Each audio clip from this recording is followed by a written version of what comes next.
আমার খুব ভালো লাগছে যে আজকাল তোমরা সবাই সময়ের মধ্যেই রাজসভায় চলে আসছো। কি করব মহারাজ, বাইরে চাঁদি ফাটা গরম, তাই ঝপাঝপ চান করে গপাগপ খেয়েই রাজবাড়ির উদ্দেশ্যে দৌড় লাগাই। বুঝতে পেরেছি, গরমটা অসহ্য হয়ে উঠেছে। এখনো তো বৈশাখ মাসই পড়লো না। আর তো কয়েকটা দিন মাত্র। মহারাজ, এবার একটা নতুন কিছু করুন না। পয়লা বৈশাখ দিনটা খুব শুভ। তিথি নক্ষত্র তো ভালো স্থানে আছে, কিছু একটা নতুন ভাবনা চিন্তা করুন। দেখো, সেদিন সকালে তো রাজবাড়িতে পুজো পাঠ হবে, কিন্তু তারপরে আমাকে তোমরা আর পাবে না। আমি আর তোমাদের রানীমা একটু উত্তরে পাহাড়ে ঘুরতে যাব। শোনো, সবাই মিলে কোথাও একটা ঘুরে এসো, আর সেখানে বনভোজন করে সন্ধ্যের মধ্যে বাড়ি ফিরে এসো। কিন্তু এই গরমে কোথায় যাব মহারাজ? হ্যাঁ, আপনার মতো যদি উত্তরে ঘুরতে যেতে পারতাম তাহলে না হয় একটু আরাম হতো। ঠিক আছে, তোমরা সবাই ভাবনা চিন্তা করো, আগামীকাল না হয় এই নিয়ে আলোচনা করা যাবে। বেশ বেশ, ঠিক আছে মহারাজ।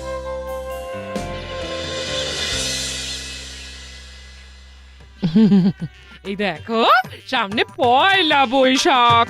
এবার কিন্তু আমার একটা জামদানি শাড়ি চাই চাই। দু পয়সা আমদানি করতে টাক ফেটে যাচ্ছে, আর তুমি জামদানি জামদানি করছো। হ্যাঁ, ও সব কথা শুনবো না, পুজোর সময় থেকে ঘোরাচ্ছ। আর না, এবার জামদানি চাই চাই চাই চাই। উফ, এতটুকু শান্তি নেই।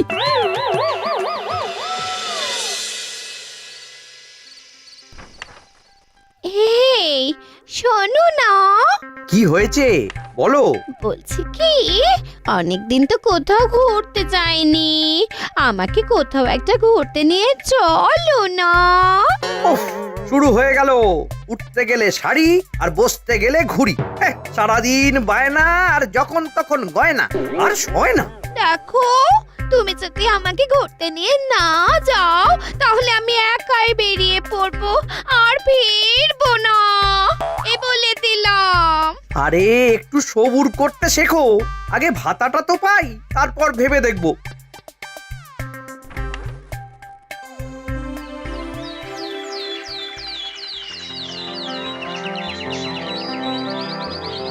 তাহলে বলো, তোমরা সবাই কে কি পরিকল্পনা করলে? দেখুন মহারাজ, আমার মাথায় একটা দুর্দান্ত বুদ্ধি মাথাচাড়া দিয়ে উঠেছে। কি বুদ্ধি বলো গোপাল? দেখুন মহারাজ, আমরা তো শীতকালে বনভোজন করি, এবার হোক গরমকালে বনভোজন। বাহ বাবা বাবা, গোপালের আমি শুধু নিন্দা বন্ধ করি, কিন্তু গোপালের এবারের প্রস্তাবটা বেশ, আমার মনে ধরেছে। হ্যাঁ মহারাজ, অনেকদিন ভালো মন্দ খাওয়া দাওয়া হয়নি, গিন্নি বায়না বায়না করে কদিন ধরে ভালো মতো কিছু রান্না করছে না মহারাজ। বেশ, তাহলে তোমাদের আজকেই আমি নববর্ষের ভাতা দেওয়ার ব্যবস্থা করছি।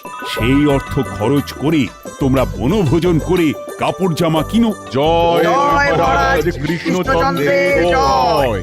ঠিক আছে, ঠিক আছে গোপাল, তুমি যখন বনভোজনের প্রস্তাব তুলেছ, তখন তুমি না হয় এই ব্যাপারটা নিজের হাতে সামলাও। যথাজ্ঞা মহারাজ, আমি তাহলে আজকেই একটা ব্যবস্থা করছি। একটু ভাবনা চিন্তা করে বিকেলে সবার সাথে ব্যাপারটা নিয়ে আলোচনা করে নেব। আপনারা সকলে রাজবাড়ির বাগানে হাজির থাকবেন, কেমন? হ্যাঁ, আচ্ছা আচ্ছা।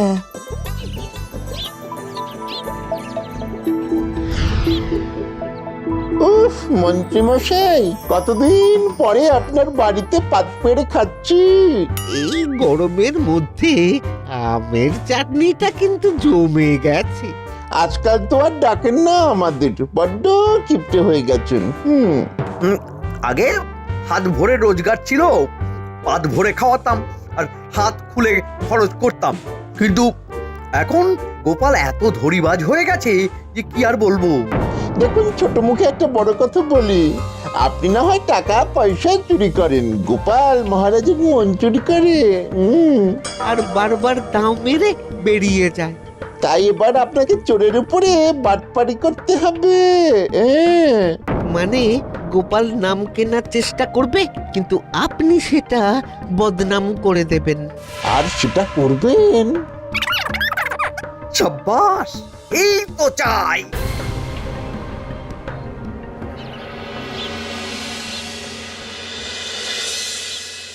তোমরা আলোচনা শুরু করার আগে তোমাদের মনে একটু আনন্দ দিই। ওই দেখো খাজাঞ্চি আসছে তোমাদের নববর্ষের ভাতা নিয়ে। বেশ আনন্দম। খাজাঞ্চি, সবাইকে হাতে হাতে তাদের প্রাপ্ত অর্থের বটুয়া দিয়ে দাও। এই তো দেখছি মহারাজ। মহারাজ খরচের ব্যাপারটা দেখে নিলেন, আমি গরমের ব্যাপারটা দেখলাম। কিভাবে? এই গরমের মধ্যে তুমি কি ঝড় নিয়ে এলে নাকি? না, ঝড় না, তবে মৃদুমন্দ বাতাস বইছে দেখুন। সেই জন্যই তো এই আলোচনাটা রাজবাড়ির বাগানে করার সিদ্ধান্ত নিয়েছি। ভালো করেছো, অনেক আলাপ প্রলাপ সংলাপ হয়েছে, এবার আসল কথাটা শুরু করো তো গোপাল। আচ্ছা, নববর্ষে বনভোজনের জন্য আমি 30 মোহর ধার্য করেছি। প্রত্যেককে নববর্ষের দিন সকালবেলা রাজবাড়ির সামনে হাজির থাকতে হবে। হ্যাঁ হ্যাঁ, সে তো আমরা থাকবই। রাজবাড়ির পুজো দেখে তারপরে রওনা দেব।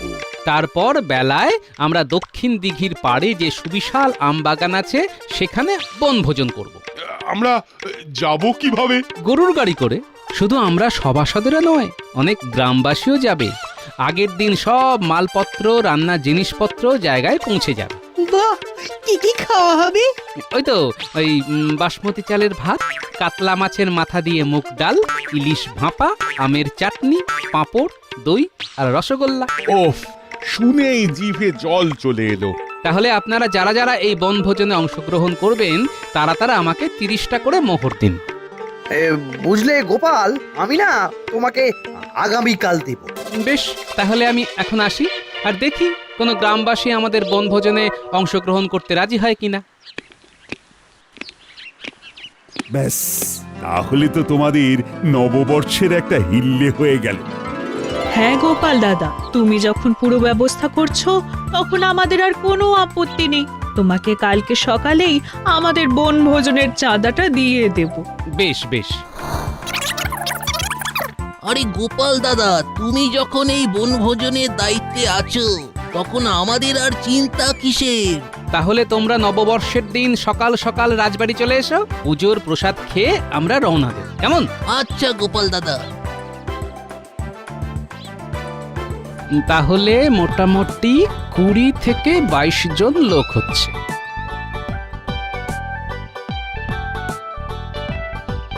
বলা, নববর্ষের দিন সকালবেলায় কয়েকশো রসগোল্লা আর দই লাগবে, বুঝলি? আমরা বেশ কিছু গ্রামবাসী আর মহারাজ বাদে সব সভাসদেরা মিলে বনভোজন করতে যাব। ও, এবারে সিদ্ধিদাতা আমার দিকে মুখ তুলে চেয়েছেন। কিরকম? এই যে একটু আগে মহারাজ এসেছিলেন, সকালবেলা এই রাজবাড়ির পুজোর জন্য মিষ্টির বায়না করে গেলেন। তারপরে আমি এলাম, তার মানে শুধু সিদ্ধিদাতা নয়, ধন সম্পদের দেবীও তোমাকে আশীর্বাদ দিচ্ছেন, সেটা বলো। হ্যাঁ হ্যাঁ, ঠিকই বলেছ। কিছু অগ্রিম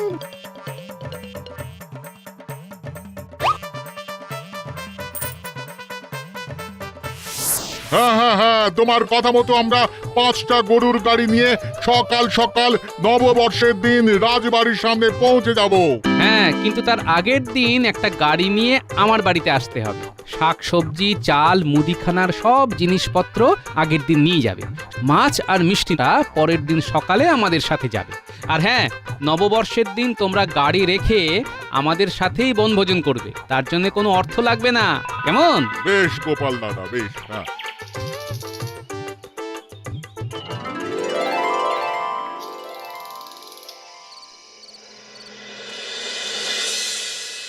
বুঝলি তো বটা ঘটা, গোপাল সবাইকেই রাজি করিয়ে নিয়েছে। 30 মোহরে বনভোজন। আপনি কায়দা করে গোপালকে পাজি বানিয়ে দিন। যারা রাজি হয়েছে তারা আপনার কাছে চলে আসবে। কি কায়দা করব বলতো? দেখুন, গোপাল সবাইকে বলেছে যে ও 30 মোহরে, মানে লোকজনকে 30 মোহরের বিনিময়ে বনভোজন করাবে। আপনি বলুন যে আপনি 20 মোহরের বিনিময়ে করাবেন।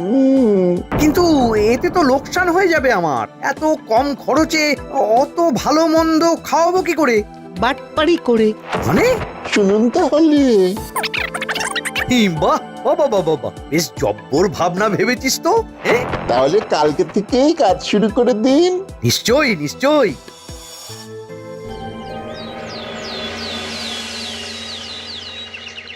তারপরে বলো গোপাল, বনভোজনের কি ব্যবস্থা হলো?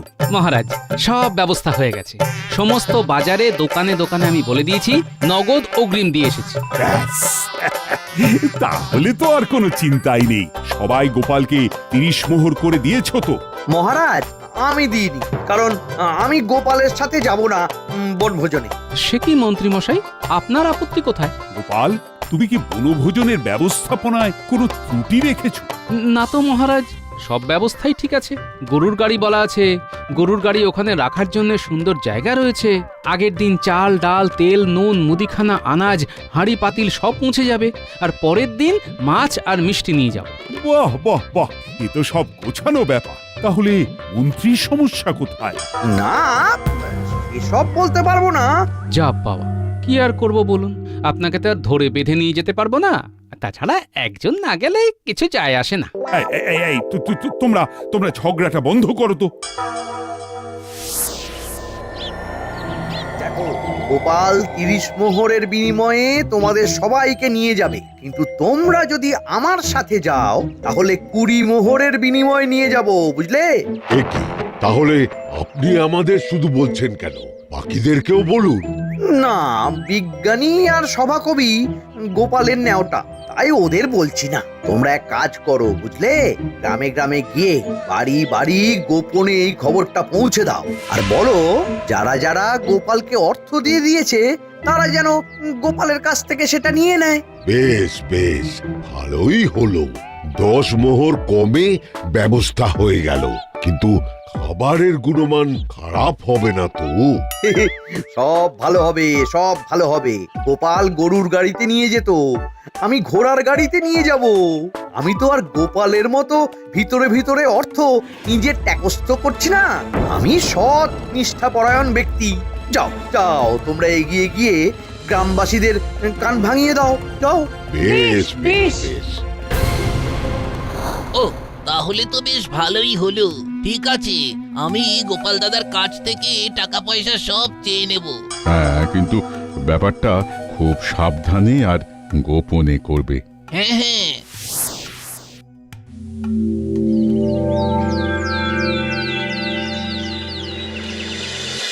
না না গোপাল দাদা, আমাদের টাকা ফেরত দিতেই হবে।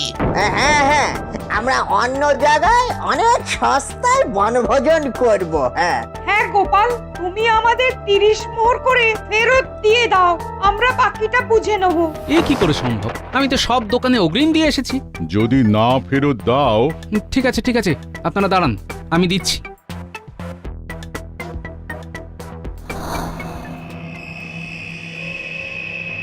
অনেক লোকজন তো চলেই গেল, এবার কি হবে? আমার মনে হচ্ছে এ সব কিছু মন্ত্রী মশাইয়ের চক্রান্ত।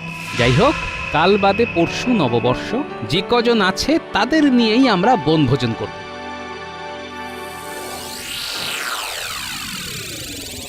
শোন, কালকে তো গোপালের দলের সব জিনিসপত্র এখান থেকেই বনভোজনের জায়গায় স্থানান্তর হবে। হ্যাঁ হ্যাঁ হ্যাঁ হ্যাঁ, কালকে আমরা তককে তককে থাকবো, কাজ হয়ে যাবে। ব্যাস, তাহলেই হলো। রমেন, তাহলে সব জিনিসপত্র নিয়ে তুমি চলে যাও, আবার ফিরে আসবে। কালকে তো আমরা সবাই মিলে যাব। আগে হ্যাঁ।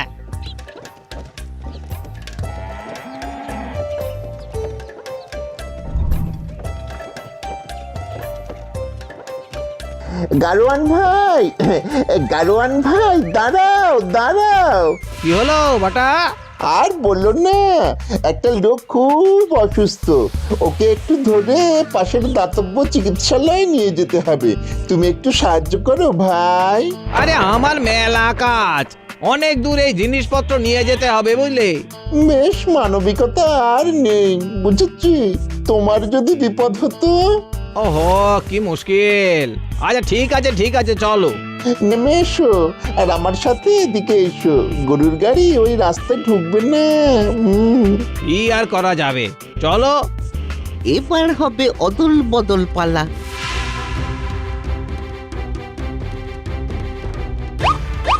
ভাই বটা কোথায় সেই অসুস্থ ব্যক্তি কোথায়? এ বাবা, এখানেই তো ছিল, কোথায় গেল? ও, এই যে শুনছেন, কোথায় আপনি? যা, সাড়া দিচ্ছে না। দূর দূর, আমার সময় নষ্ট হলো। উফ, কাজ শেষ।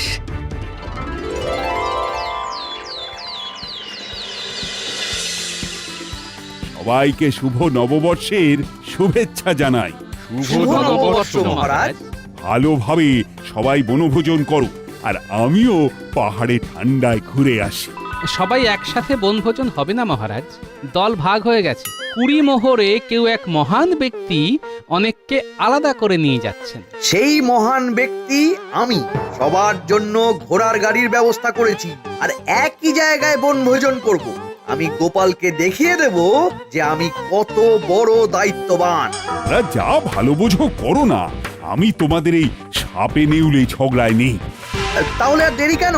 আমার দলের লোকেরা একে একে ঘোড়ার গাড়িতে উঠে পড়ুন। গোপাল, আমাদেরকে যদি ওই 20 মোহরে বনভোজনের লোভ দেখাতো, আমি কিন্তু যেতাম না। আর আমরা দাদুর সেনাবাহিনী, দাদু যেখানে আমরা সেখানে। পাকা পাকা কথা না বলে চল।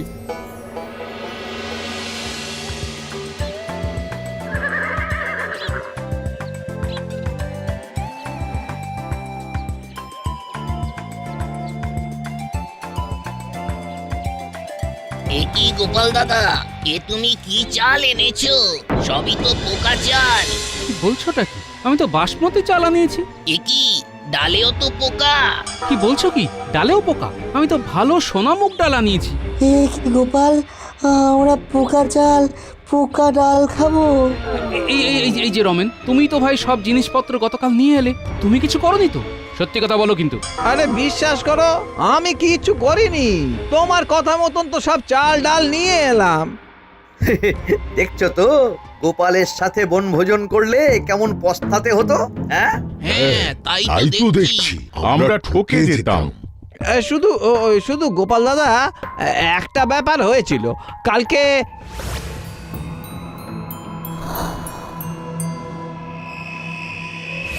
আচ্ছা, এই ব্যাপার। তার মানে বটটা তো মন্ত্রীর সাথে এসেছে, মানে 2 × 2 = 4। না, আমাকে এবার বাঁকা আঙুলে ঘি তুলতে হবে।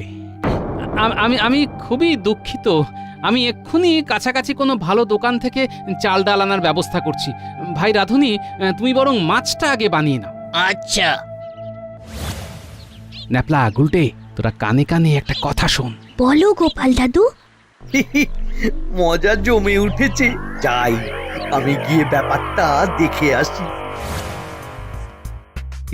পুটির মা, বিজ্ঞানী, তোমরা নববর্ষ কেমন উদযাপন করছো? আর কি বলবো বলুন, সব চালে ডালে পোকা। পোকা না, তোমরা হয়ে গেছো বোকা। গোপাল 30 মোহরও নিল, আর ভাবলো তোমাদের এরকম পোকা চাল ডাল খাইয়ে বাড়ি পাঠিয়ে দেবে। এই যে কাকুরা, তোমরা এখানে বসে আছো, আর মন্ত্রী মশাই তোমাদের কখন থেকে খুঁজছেন। এই চল ভাই, চল চল চল, এক্ষুনি যাচ্ছি। ব্যাস, ওরা চলে গেছে, এবার খরাও চলে যাবে। শুধু পড়ে থাকবে গাড়ি। মন্ত্রী মশাই আমাকে ডেকেছেন? কই না তো। সে কি? তবে যে গোপালের নাতি নাতনিগুলো আমাকে ডেকে বলল আপনি আমাকে ডাকছেন। ও সব মজা করছে। যাই হোক, ভালোই করেছো। তোমরা তো কিছু খাওনি, একটু কিছু খেয়ে নাও, কেমন? খেয়ে তারপরে যাবে। হ্যাঁ, বেশ। গোপাল, এর কত দেরি হয়ে গেল বলো তো? আরে বিজ্ঞানী, তুমি বুঝতে পারছো না? এসব ওই মন্ত্রী মশাইয়ের চক্রান্ত। আমার সন্দেহ যদি ঠিক হয়, তাহলে এক্ষুনি পরিষ্কার হয়ে যাবে। মন্ত্রী মশাই, সর্বনাশ হয়ে গেছে। কেন, কি হয়েছে? আরে আমাদের ঘোড়ার গাড়িগুলো আছে, কিন্তু একটা ঘোড়াও নেই। কি? আরে তাহলে আমরা বাড়ি ফিরবো কি করে? হ্যাঁ, কি মন্ত্রী মশাই, আমরা কি করে ফিরবো? কৃষ্ণনগর তো অনেক দূর। বাবা, এবার কি হবে? কি হয়েছে? কোনো সমস্যা? আমাদের ঘোড়া পালিয়ে গেছে। ও, আসলে আমাদের তো ভালো চাল ভালো ডাল পালিয়ে গেল, ঠিক সেই রকমই আপনাদের ঘোড়াও পালিয়ে গেল। মানে তোমার নাতি নাতনিরা কিছু করেছে নাকি? আপনার প্রাণের বটা আমাদের মালপত্র বাহক গাড়োয়ানের সাথে কিছু করেছে নাকি? ও মন্ত্রী মশাই, আপনার কথা শুনেই তো আমি ওরে চেপে যা, চেপে যা। কি চেপে যাবে? হ্যাঁ, আমি সব বুঝতে পেরেছি। বটা, তুই যদি এখন পরিষ্কার করে সব না বলিস তাহলে তোকে আড়ং ধোলাই দেব, আর যদি বলিস তাহলে সবাইকে আমাদের গরুর গাড়ি করে বাড়ি নিয়ে যাওয়ার ব্যবস্থা করব। ওরে বল। আসলে গতকাল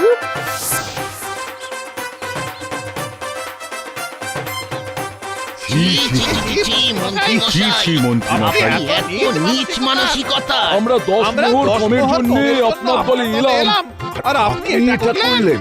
আমি সবাইকে গাড়ি করে নিয়ে যাব, শুধু মন্ত্রীকে নয়। হ্যাঁ নয়, হ্যাঁ। আর এটাই আপনার নববর্ষের উপহার।